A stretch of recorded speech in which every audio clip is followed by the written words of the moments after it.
What's going on, guys? Miles here, back again with another video, and today we're going to be doing Road to Royalty episode 5. For those of you who don't know, this is a series where I'm going for royalty assault rifles on Advanced Warfare, and every time I get one diamond I make a video on it sort of reviewing that assault rifle, and today we're going to be doing the IMR. So for those of you who don't know, IMR is the 4 burst weapon on Advanced Warfare. It's unlocked at level 32, so it's quite late compared to most assault rifles. I think it's the second last assault rifle.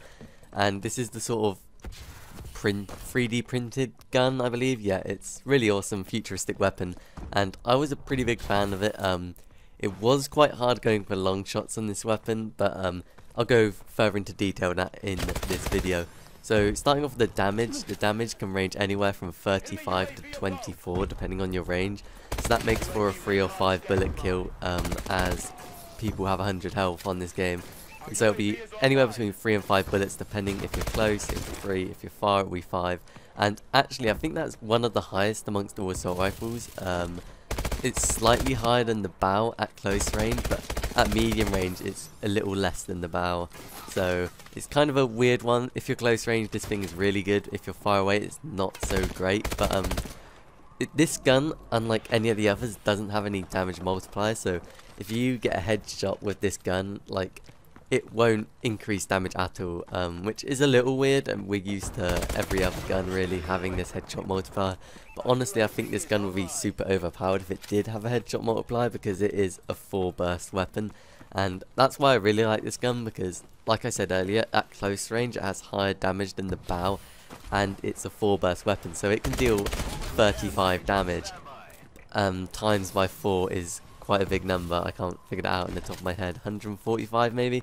So it can easily kill someone in one burst at pretty much all ranges, aside from if you're really far away, and then it would take one burst and then one bullet from another burst. So this gun can kill really quickly, but like I said, one of the downsides is that it doesn't have any multipliers at all, not for headshots or chest shots or anything like that. And another downside to this weapon is that the reload time is a lot longer than most other assault rifles.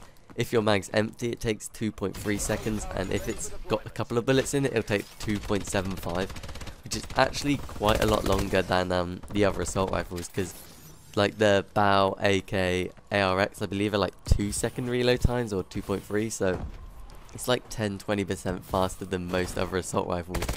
But to compensate for that, it does have 36 bullets in the mag, which is 8 bursts.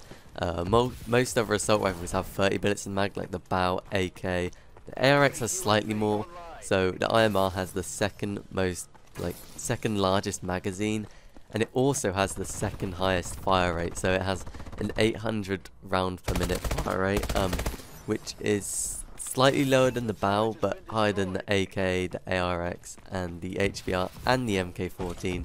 So this gun's a really good weapon. It's not like the best at anything aside from the close range damage, but it's like second best at a lot of things, like the rate of fire and the magazine size and stuff like that. So that's why I really like this gun. It's probably my 4th favourite assault rifle, because I'm a big fan of the assault rifles in this game.